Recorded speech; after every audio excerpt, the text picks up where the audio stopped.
Okay. So, Nick, you've mentioned dose a few times, and one of the things that I get asked on a very regular basis is two-part question. One is, how do I know? Kind of how do I know what dose I can have? How do I know when it's right? So that's more simple. But then also, a lot of women are told, for instance, they're on a 50 microgram estrogen patch. They're still symptomatic, and they're told, no, that's, that's a high dose.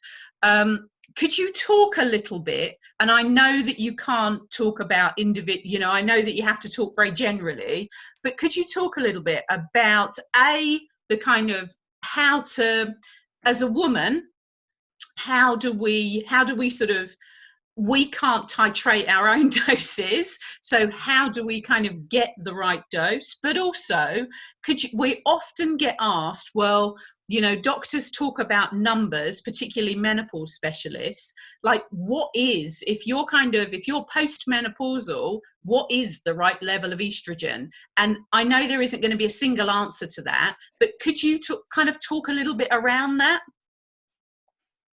Okay, so I think the key to success is individualizing.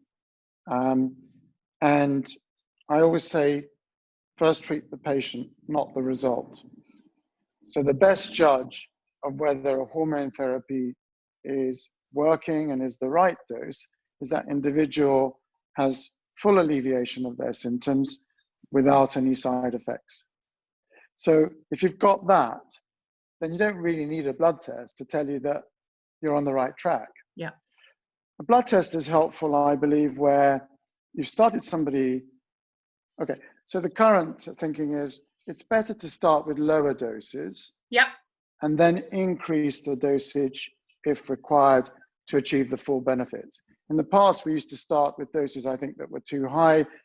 That would lead to side effects and potentially put people off from using their hormone therapy because of those side effects. Okay. So also potentially risks are greater with a higher dose. Mm-hmm. So we try to achieve the benefits with the minimum effective doses. But I have to emphasize fully effective doses.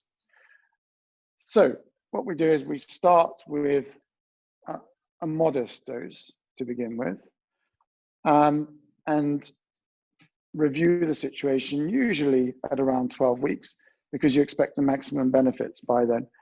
If that individual is still experiencing symptoms, I might do a blood test to see if the levels are low, or I might say, okay, well, let's go up in dosage. You're not on a particularly high dose to begin with. Mm-hmm. Let's see if the next step up fully controls your symptoms.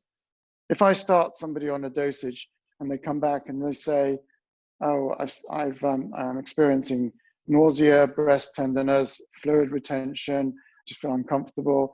To me, that sounds like the dose of estrogen is too high, mm-hmm. and I will then reduce the dosage. And again, I might do a blood test to look at those estrogen levels. Yeah. But I think you hit the nail on the head to say that there isn't an absolutely right level for everyone. Mm. And that's where I think in the past we've been going wrong, that there hasn't been sufficient individualization of treatment. Mm. And that's where I think people who are more experienced in managing women with menopause symptoms are able to titrate the dosage to their precise requirements. Mm. We may not get it right the first time, It's treatment, not magic. Yeah, but as long as we explain what the potential side effects and risks might be, as long as we explain that we may not fully alleviate the symptoms to begin with, but we're doing this to achieve the benefits as safely as possible, then usually you keep that woman on board with you on that journey together.